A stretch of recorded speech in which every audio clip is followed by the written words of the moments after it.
continuando con el tema, en este capítulo se aborda el estudio de las emociones desde una perspectiva más fisiológica y conductual, concebiéndolas como patrones organizados de respuesta que permiten a nuestro organismo adaptarse a las demandas de todo nuestro entorno.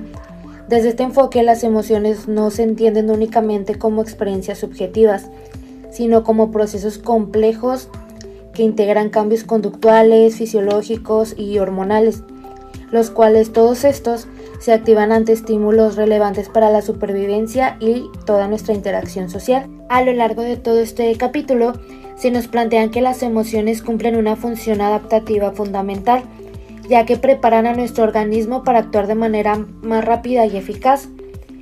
También se analizan emociones básicas como lo son el miedo y la ira, y su relación con la agresión y con nuestro control de impulsos, destacando más que nada que estas respuestas no son arbitrarias, sino más bien son el resultado de la activación de sistemas neuronales más específicos. También nos habla sobre el papel del control hormonal en la conducta emocional, especialmente en situaciones en donde nos encontremos bajo estrés o bajo alguna amenaza. En el libro se nos menciona que la emoción está compuesta por 3 diferentes componentes. En el primero tenemos el fisiológico, después está el subjetivo y por último tenemos el experiencial. En el componente conductual, como su nombre lo dice, se manifiesta a través de cambios observables en nuestra conducta, ya sean las expresiones faciales, las posturas corporales o movimientos dirigidos a enfrentar o evitar algún tipo de estímulo. Después tenemos el componente fisiológico, el cual implica la activación del sistema nervioso autónomo. Este produce ajustes cardiovasculares, respiratorios y metabólicos que preparan a nuestro organismo para la acción. Y por último tenemos el componente subjetivo. Este corresponde a la experiencia consciente de la emoción, es decir, es más como el sentimiento que acompaña a estas respuestas. Un ejemplo el cual integra estos 3 tipos de componentes podría ser la emoción del miedo. Cuando una persona percibe una amenaza, se desencadena una respuesta emocional inmediata que puede manifestarse conductualmente mediante la huida o también el hecho de quedarse totalmente inmóvil. También se activa el sistema nervioso autónomo, provocando el aumento de nuestra frecuencia cardíaca y nuestra respiración.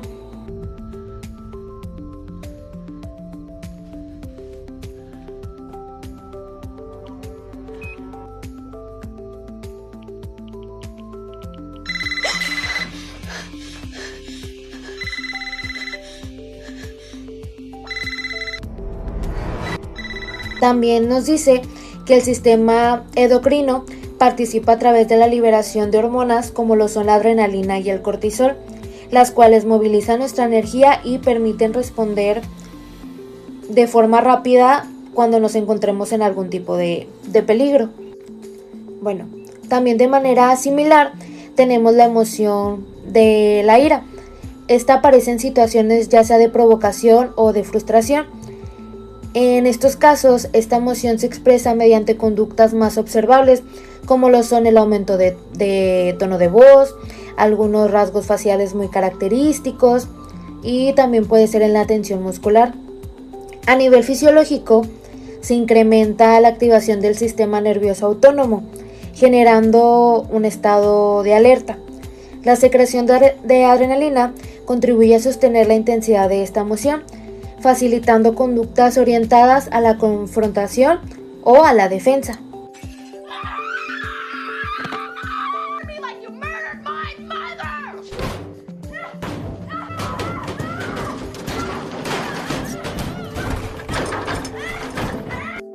También es importante mencionar que nuestras emociones desempeñan un papel esencial en nuestra comunicación social. Un ejemplo de esta es cuando una persona experimenta una emoción positiva tras recibir alguna buena noticia. Su estado emocional se comunica a través de expresiones faciales, como lo son la sonrisa, también en cambios en la postura corporal y en gestos más espontáneos. Estas manifestaciones conductuales se acompañan de modificaciones fisiológicas moderadas y de ajustes en la actividad hormonal, lo que facilita la interacción social y refuerza los vínculos con los demás. Y para finalizar, el capítulo 11 permite comprender que toda respuesta emocional implica cambios comportamentales, activación del sistema nervioso autónomo y participación del sistema hormonal, particularmente mediante la secreción de adrenalina y cortisol. Esa integración de procesos explica cómo las emociones preparan al organismo para responder de manera adaptativa a las distintas situaciones de nuestro entorno, consolidando su importancia dentro del estudio de la fisiología de la conducta. Cuando hablamos de las emociones, una de las estructuras más importantes del cerebro es la amígdala. Esta forma parte del sistema límbico, un conjunto de regiones cerebrales relacionadas con la emoción, la memoria y la supervivencia. La amígdala se localiza en los lóbulos temporales, específicamente en su región anterior o rostral, y no es una estructura simple, sino un conjunto de núcleos interconectados que trabajan de manera coordinada. Aunque la amígdala puede dividirse en numerosas regiones, para comprender su funcionamiento nos centraremos en los núcleos principales, el núcleo lateral, el núcleo basal y el núcleo central. Cada uno cumple una función específica dentro del procesamiento emocional. El núcleo lateral es la principal puerta de entrada de la información. Recibe señales provenientes de distintas áreas del cerebro, como la neocorteza, el tálamo, la formación hipocampal y la corteza prefrontal ventromedial. Esto le permite integrar información sensorial, cognitiva y contextual. No solo qué está ocurriendo, sino también qué significado tiene y en qué contexto sucede. Una vez que esta información es procesada, el núcleo lateral le envía al núcleo basal, el cual participa en la evaluación del estímulo y en la asociación con experiencias previas. Este núcleo se comunica con estructuras como el estriado ventral, que está relacionado con el aprendizaje por el refuerzo, y con el núcleo dorsomedial del tálamo, que a su vez proyecta hacia la corteza prefrontal, influyendo en la forma de decisiones y en la regulación emocional. Tanto el núcleo lateral como el basal transmiten la información al núcleo central, que es considerado la región más importante de la amígdala para la expresión de respuestas emocionales. A diferencia de los núcleos anteriores, el núcleo central no se enfoca tanto en analizar la información, sino en poner en marcha la respuesta. Desde el núcleo central, se activan diversas áreas del hipotálamo y del núcleo encefálico, incluyendo el mesencéfalo, la protuberancia y el bulbo raquídeo. Estas regiones son responsables de los cambios fisiológicos y conductuales que acompañan a las emociones, como el aumento del ritmo cardíaco, la liberación de hormona del estrés, la tensión muscular o las respuestas de huida y defensa. El núcleo central tiene un papel especialmente relevante frente a estímulos aversivos o amenazantes. Diversos estudios han demostrado que las lesiones en esta región o en núcleos que le proporcionan información sensorial pueden reducir o incluso suprimir una amplia variedad de respuestas emocionales y fisiológicas. En estudios con animales, por ejemplo, se ha observado que algunos monos se vuelven más dóciles, menos reactivos al estrés y con menos propensión a desarrollar enfermedades relacionadas con el estrés, como la úlcera. Por el contrario, las investigaciones también han mostrado que la estimulación prolongada del núcleo central puede contribuir al desarrollo de enfermedades asociadas al estrés crónico. Esto sugiere que las respuestas endocrinas y neurovegetativas reguladas por esta región, cuando se mantienen activas durante largos periodos de tiempo, pueden tener efectos perjudiciales para la salud. En conclusión, la amígdala, y en particular su núcleo central, desempeña un papel fundamental en la forma en la que el cerebro procesa el peligro, regula las emociones y coordina las respuestas del organismo frente al estrés. Comprender su funcionamiento nos ayuda a entender no solo las emociones, sino también la relación entre el cerebro y el comportamiento y la salud. Hola, ¿qué tal? El día de hoy les voy a explicar de manera muy sencilla cómo funciona la respuesta emocional condicionada, específicamente el miedo, y cómo nuestro cerebro aprende a reaccionar ante estímulos que originalmente eran neutros. La respuesta emocional condicionada prácticamente es un proceso en el cual aprendemos a sentir miedo a algo que no nos daba miedo. Es decir, nuestro cerebro va asociando un estímulo neutro que aparentemente no significaba nada para nosotros, pero al momento de juntarlo con un estímulo aversivo nos empieza a generar un sentimiento de miedo o de ansiedad. Este tipo de aprendizaje es muy común, por ejemplo, después de una experiencia negativa, ciertos lugares, personas, pues nos pueden provocar ansiedad, aunque en sí mismas pues no sean peligrosas. ¿Cómo funciona todo esto? Detrás de esto existe el condicionamiento clásico. El condicionamiento clásico es un proceso en el cual un estímulo neutro que no significaba nada para nosotros se junta con un estímulo adversivo que al momento de juntarlos, el estímulo neutro que no significaba nada empieza a tener un significado. Un ejemplo muy rápido es un animal, se le presenta un sonido o un tono y junto con ese sonido pues empieza a darle descargas eléctricas cuando empieza a sonar el sonido, y el animal empieza a asociar estos dos estímulos. Entonces, ya que cada vez que el animal escucha el sonido sabe que viene una descarga eléctrica. ¿Qué genera esto en el animal? Bueno, el animal se va a poner en un estado de congelación. Este estado de congelación prácticamente lo que hace es subir la frecuencia cardíaca y la presión arterial. Entonces, ya sabemos que lo que ocurre en el animal cuando se le presentan esos estímulos es el proceso de congelación, es la presión arterial y es la frecuencia cardíaca. Eso es lo que aumenta. Ahora, ¿qué pasa en nuestro cerebro para que esto ocurra? La estructura principal involucrada es la amígdala, especialmente el núcleo lateral. El núcleo lateral de la amígdala actúa como una especie de centro de aprendizaje emocional. Aquí es donde se van formando y almacenan las asociaciones del estímulo neutro y del estímulo adversivo. Cuando el tono y la descarga se presentan siempre juntos, las neuronas del núcleo lateral empiezan a cambiar su funcionamiento. Se fortalecen las conexiones sinápticas que vinculan el estímulo neutro con la reacción emocional, y una vez que esta asociación se consolida, la amígdala activa la respuesta de miedo sin necesidad de tener el estímulo aversivo real. Este proceso es adaptativo porque nos ayuda a anticipar peligros y reaccionar más rápido, por así decirlo, aunque a veces también puede generar respuestas exageradas o desproporcionadas también, como ocurre en algunos trastornos de ansiedad o de trastornos de estrés postraumáticos. En general, la respuesta emocional condicionada al miedo es un aprendizaje que nos ocurre por medio del condicionamiento clásico, donde el estímulo neutro, que no tenía algún sentido para nosotros, empieza a tenerlo justamente por un estímulo aversivo. Y todo esto se sostiene de mecanismos biológicos muy específicos dentro del núcleo lateral de la amígdala. Espero que se haya entendido muy bien. Gracias por prestar atención en mi parte. Vamos a comenzar con el punto de extinción e inhibición del miedo. ¿Cuál es la función de la corteza prefrontal ventromedial? Para comenzar, es importante entender que el miedo no se borra, solo aprendemos a controlarlo. Sabemos que como humanos adquirimos respuestas emocionales, ya que la amígdala interviene en estas respuestas emocionales. En la mayoría de nuestros miedos, probablemente no los adquirimos por una transmisión social y no por una experiencia como tal. Nosotros adquirimos estas respuestas condicionadas a través de instrucciones.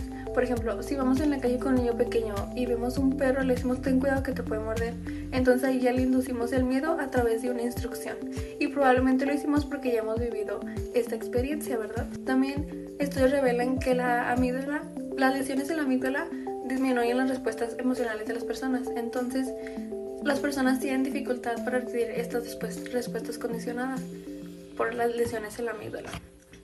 Ahora vamos a hablar de cómo tu cerebro aprende que algo que antes le asustaba ya no es peligroso. Primero debemos saber que la corteza prefrontal ventromedial es clave para la toma de decisiones emocionales, nuestra regulación afectiva y conexión social, que a su vez integra señales sensoriales y emocionales para guiar el comportamiento, la moralidad y el autocontrol. Esto influye en la evaluación del riesgo y cuál es la recompensa. También debemos tener claro que la amígdala es el protagonista del miedo, ¿ok? Bueno, digamos que la amígdala es una alarma muy sensible. Entonces, su trabajo es detectar amenazas y activar el pánico. Cuando por el otro lado, la corteza es la parte racional que evalúa si la alarma es real o si solamente es una falsa alarma. Por otra parte está la inhibición. La corteza prefrontal ventromedial no borra el miedo de manera por arte de magia, sino que utiliza una red especializada de neuronas, esas llamadas interneuronas intercaladas. Digamos que la corteza detecta que estamos en un lugar seguro, entonces envía una señal de calma a la amígdala, para luego enviar una señal a las ITS o las interneuronas intercaladas, donde actúan como un muro o un freno de mano químico, donde utilizan un nuevo neurotransmisor llamado GABA. Ahí es donde el resultado es que la amígdala se apaga y es donde dejamos de sentir esas ganas de huir o esa ansiedad. Como la corteza prefrontal ventromedial es importante, debido a que sin una corteza sana o activa, tenemos esclavos de nuestros propios miedos, traumas o fobias para siempre. Entonces, su función es clave por estas razones. Primeramente está la flexibilidad, ya que nos adaptamos cuando el entorno cambia. Por ejemplo, algo que era peligroso ayer ya no puede serlo de nuevo. Ahora después pasamos a la regulación emocional, que es el centro del cómo nos controlamos, el calmarnos a nosotros mismos. Y como dato clave, en personas con trastorno de estrés postraumático, se ha observado que la corteza suele estar menos activa, lo que esto dificulta que el cerebro aprenda que algo peligroso ya pasó. Para finalizar, sabemos que la conexión entre la corteza prefrontal ventromedial y la amígdala es como entrenar un músculo, ya que requiere de paciencia y las herramientas adecuadas para aprender a regularlo. Esto también se logra a través de la terapia y el aprendizaje práctico, nos basamos en la plasticidad cerebral. Aparte está la terapia de exposición, que es la forma más directa de entrenar a la corteza, ya que, como lo hemos dicho, la extinción no es borrar el miedo, sino aprender que algo ya es seguro. ¿Y cómo funciona? La persona se expone ante este estímulo peligroso, que sería, por ejemplo, el hablar en público o temerle a una araña. Esto se hace en un entorno controlado y de forma gradual. Así es como funciona la terapia de exposición. ¿Cómo funciona? Bueno, la persona se expone al estímulo temido, ya sea, por ejemplo, hablar en público o quizás temerle a una araña. Esto se hace a través de forma gradual y en un entorno controlado. Esto causa un efecto en la corteza, que cada vez que te expones y no sucede nada malo, la corteza envía estas señales a la amígdala diciéndole que mira, no pasa nada, estamos bien. Y con el tiempo esta conexión se vuelve más fuerte y rápida, logrando que el freno del miedo sea mucho más eficiente. Por otra parte está el mindfulness y meditación, o igual está la terapia cognitivo-conductual, que esta técnica consiste en cambiar la narrativa o la interpretación de este evento traumático o de miedo. Por ejemplo, si alguien no te contesta un mensaje, la amígdala inmediatamente puede interpretarlo como un rechazo. Entonces, esto lo consideramos como una amenaza social. Eso es lo que hace la amígdala. Ahí es donde interviene la corteza. Tú te pones a pensar en alternativas, no sé, por ejemplo, quizás está ocupado, está en la escuela o está durmiendo, no tiene pila. Eso es como que son alternativas que la corteza ofrece, vaya, por así decirlo. Al hacer esto de manera repetida, la corteza a tomar el mando antes de que la amígdala dispare estas señales de ansiedad. Ahí es donde estamos recableando estas respuestas automáticas. Y por último, pues también es importante el estilo de vida. No todo es sobre el pensamiento. La biología base también es importante. Por ejemplo, el sueño. La falta de sueño desconecta la corteza de la amígdala, entonces te deja muchísimo más vulnerable emocionalmente. Para fortalecer este circuito necesitamos vivir experiencias de seguridad repetidamente. Y así es como funciona la corteza prefrontal ventromedial en la extinción e inhibición del miedo. Para concluir, la relación entre la corteza y la amígdala es el eje central de nuestra resiliencia emocional. Podemos resumirlo en estos siguientes puntos. Entonces entendemos que el miedo no se borra, sino que se regula. Y la corteza actúa como un freno biológico que primero analiza todo el contexto. Y bueno, en pocas palabras podemos decir que la amígdala propone como esta situación de miedo, o es la que comienza con el miedo. Pero la corteza prefrontal ventromedial es la que tiene la última palabra, es como la parte racional de estas dos, y así es como se regula esta extinción o inhibición del miedo. Y pues tenemos claro que no se borra, simplemente creamos un nuevo aprendizaje. Buenos días, en este video vamos a hablar acerca del capítulo de Ira, agresión y control de impulsos del libro de Fisiología de la Conducta de Neil Carlson. Primero que nada, es muy importante que como estudiantes de psicología entendamos que la agresión no es una conducta aleatoria, es más bien una conducta típica de la especie.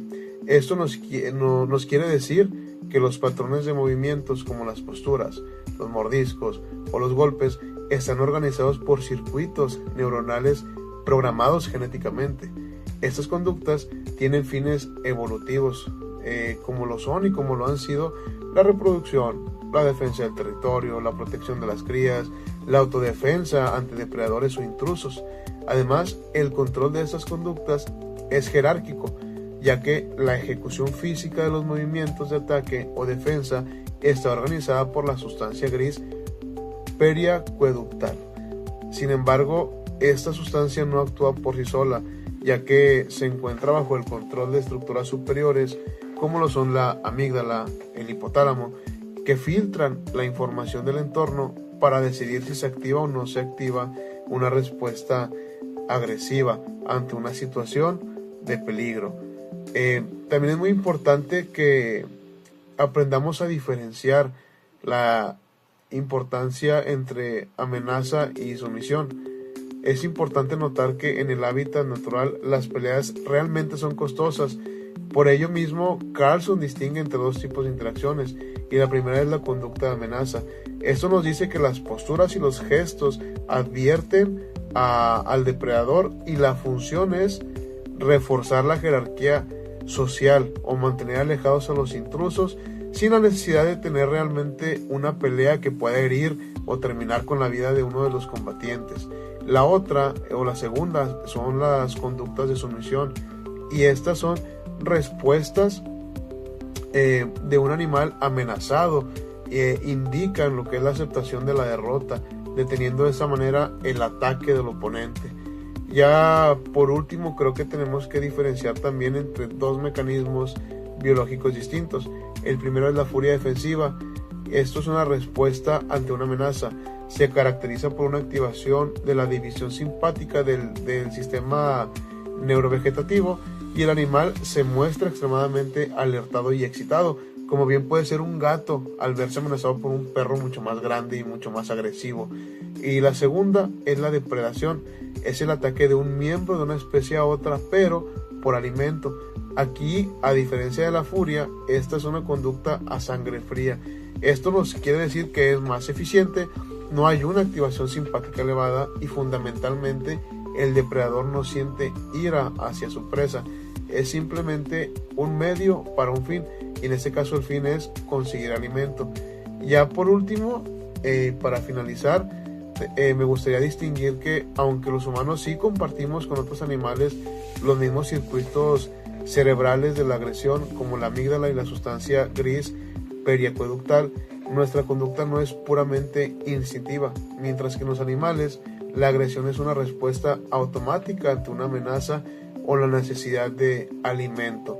En los seres humanos, pues sí existe una regulación mayor gracias a la corteza prefrontal, que funciona como un freno, y pues creo que nos permite evaluar las consecuencias y controlar nuestros impulsos antes de actuar. Y bueno, yo creo que biológicamente sí tenemos el mismo equipo para la furia o la defensa ante otras especies o similares a nosotros. La capacidad de razonar, la conciencia y el vivir en sociedad, yo creo que es lo que nos permite decidir si ejecutamos o no este tipo de conductas, marcando la diferencia entre una reacción animal y una conducta humana regulada por este nivel de conciencia que nos diferencia entre animales y humanos. La agresión humana es un fenómeno complejo, pero la neurociencia ha identificado factores biológicos clave que ayudan a regularla. A continuación, analizaremos el papel de la serotonina y la corteza prefrontal en el control de nuestros impulsos. La actividad de las neuronas serotoninérgicas tiene una función fundamental, que es inhibir la agresión. Los investigadores miden esta actividad analizando el 5-HIAA, que es un residuo o metabolito de la serotonina en el líquido cefalorraquídeo. Estudios en simios de la India revelaron que aquellos con niveles bajos del 5-HIAA no solo eran más agresivos, sino también incapaces de medir el peligro, realizando saltos arriesgados o atacando a machos más grandes. El resultado, una mayor tasa de mortalidad por falta de control inhibitorio. En humanos, este déficit se asocia con conductas antisociales y de violencia impulsiva. Sin embargo, el uso de fármacos agonistas de la serotonina, como la fluoxetina, ha demostrado ser eficaz para reducir la irritabilidad al potencializar este químico natural. No todo es entorno definitivamente. Estudios en gemelos demuestran que la herencia juega un papel crucial en rasgos de crueldad y falta de empatía, sugiriendo que la biología de la agresión tiene una raíz genética profunda desde la infancia. Si la serotonina es el freno químico, la corteza prefrontal ventromedial es el centro de control ejecutivo. Esta región procesa juicios sociales y recuerdos para frenar las respuestas emocionales de la amígdala. Una falla aquí impide que la razón domine el impulso. En resumen, la conducta violenta surge de la interacción entre una predisposición genética, un desequilibrio bioquímico y una disfunción estructural en el cerebro frontal. Comprender estos mecanismos es el primer paso hacia una intervención efectiva. Ahora, después de haber hablado un poco acerca de qué son las emociones y de qué manera influyen en nosotros, vamos a explicar un poco acerca del funcionamiento en nuestro cerebro. ¿Qué pasa en el cerebro cuando estamos viviendo estas emociones? Y para eso es indispensable que primero entendamos un poquito cómo funciona nuestro cerebro. En el siguiente video lo vamos a ver un poquito mejor. ¿Cómo funciona nuestro cerebro? Ok, el cerebro está dividido en áreas, como lo podemos ver en esta imagen. El lóbulo parietal, el occipital, el cerebelo, el diencéfalo, el lóbulo frontal y el lóbulo temporal. Cada una de estas áreas cumple con ciertas funciones.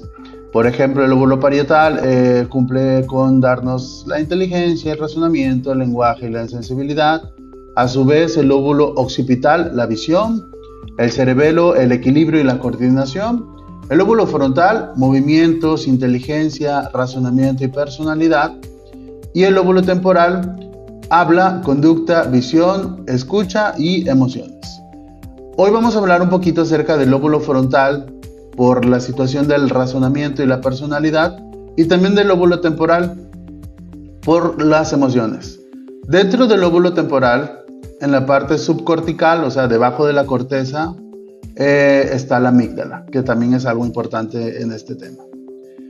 Aquí podemos ver el lóbulo temporal y el lóbulo frontal. El lóbulo frontal acá arriba, el temporal acá abajo. Y aquí dentro del temporal está la amígdala. Y esta parte aquí azul es la corteza prefrontal ventromedial. Esta es la clave en el tema de lo que vamos a hablar ahorita. ¿Por qué? Porque es el traductor que sirve para comunicar estos dos lóbulos. Como habíamos mencionado hace un momento, en el lóbulo frontal se encuentran el razonamiento y la inteligencia. Y en el lóbulo temporal se encuentran las emociones. Entonces, cuando nosotros recibimos un estímulo, aquí en el lóbulo temporal, vamos a recibir el estímulo y vamos a responder con una emoción ante ese estímulo. Posteriormente, esa emoción que se crea se va a la amígdala, que es una reguladora de la intensidad de la emoción, y la amígdala, a través del CPFBM, que es la corteza prefrontal ventromedial, envía ese mensaje al lóbulo frontal para que, basado en la inteligencia y el razonamiento y todas las experiencias de vida que nosotros tenemos, lo que hace nuestra personalidad, vamos a responder ante esta emoción de una manera correcta. Ahora, ¿qué pasaría si tuviéramos una lesión en la corteza prefrontal ventromedial? Bueno, aquí vamos a ver una pequeña imagen ilustrativa. Aquí podemos ver que el lóbulo frontal, que está aquí, y el lóbulo temporal, que está un poquito más acá abajo, están situados a la altura de la cuenca del ojo, en esta parte de aquí. Entonces, aquí hay una lesión que entra por la mejilla, atraviesa el lóbulo temporal, atraviesa la corteza prefrontal ventromedial y atraviesa también el lóbulo frontal. Lesiona a las tres partes. Sin embargo, las otras dos se pueden recuperar, pero en este caso hablemos de que la corteza prefrontal ventromedial queda lesionada. Nos vamos a quedar sin ese traductor que avisaría al lóbulo frontal la emoción que se estaba estimulando en el lóbulo temporal. Por lo tanto, como no vamos a saber cómo reaccionar adecuadamente, vamos a reaccionar de una manera primitiva o instintiva. Esto es lo que le pasó a una persona llamada Phineas Gage. A continuación vamos a ver un video ilustrativo para que lo entendamos un poco mejor. Este es el caso de Phineas Gage de 1948. Phineas, que trabajaba como obrero en la construcción de un ferrocarril en Vermont, Estados Unidos, sufrió un terrible accidente. Como tantas otras veces, Gage y sus hombres efectuaron una profunda perforación en la roca, la llenaron de pólvora y la apisonaron con una barra de hierro. Sin embargo, en esta ocasión, la fricción de la barra de hierro contra la roca provocó una chispa y se produjo una detonación. La barra de hierro salió expulsada a gran velocidad, impactando con el rostro de Gage, penetrando por la mejilla izquierda y atravesando la parte frontal de su cráneo. Como consecuencia de este accidente, Phineas sufrió cambios importantes en su personalidad, pues pasó de ser un hombre confiable, responsable, prudente, a ser grosero, impulsivo, irrespetuoso y obstinado. Este caso marca un avance importante para la criminología y la psicopatología forense, ya que se comienza a comprender la relación entre el funcionamiento cerebral y las características de personalidad asociadas a la conducta antisocial. Qué interesante caso el de Phineas Gage. Gracias a esta persona, que fue el primer caso registrado con una lesión cerebral que sobrevivió, pudimos estudiarlo y dio vida a lo que hoy conocemos como neuropsicología, ya que comprendimos que las emociones no son simplemente algo que nace y se va, sino que son una respuesta biológica y que nos permiten reaccionar y poder desarrollarnos en la sociedad. Si tuviéramos una lesión como la de Phineas, entonces podríamos hacer un juicio moral, es decir, podríamos saber si algo está bien o está mal, pero no tendríamos la capacidad de generar empatía o tristeza o sentirnos feliz por alguien más. Como mencioné hace un momento, nuestra respuesta sería primitiva. Reaccionaríamos como si fuéramos animales. Sin la guía de las emociones perderíamos la capacidad de tener una estabilidad emocional y también de poder integrarnos de manera adecuada a la sociedad. Ya no tendríamos ese miedo que nos generan las emociones y que nos ayudan a la toma de decisiones. Por mencionar un ejemplo, podríamos hablar acerca de trabajar todos los días. Al levantarnos tenemos mucha flojera de ir a trabajar, pero empezamos a generar preocupación por el hecho de que si no voy a trabajar me van a despedir y luego de dónde voy a sacar dinero para vivir. O el ejemplo más clásico de un perro: vas a entrar a una casa, escuchas que se escuchan ladridos muy fuertes de un perro y te da miedo, y eso te genera precaución y procuras tener cuidado o asegurarte de que el perro es inofensivo antes de entrar. Si tuviéramos una lesión en la corteza prefrontal ventromedial, simple y sencillamente haríamos caso al primer impulso sin razonarlo, sin usar nuestra inteligencia, y en el primer ejemplo decidiríamos no ir a trabajar, y en el segundo ejemplo entraríamos sin ningún tipo de precaución, arriesgándonos a perder nuestro trabajo, o en el segundo ejemplo a ser atacados por el perro. Espero que haya sido informativo este video para ustedes, que hayan aprendido un poquito acerca de las emociones y de cómo las procesamos y de la importancia que tienen en nuestra vida y en nuestro día a día. Sin más por decir, nos despedimos de ustedes y agradecemos su atención prestada. Que tengan bonito día, chicos.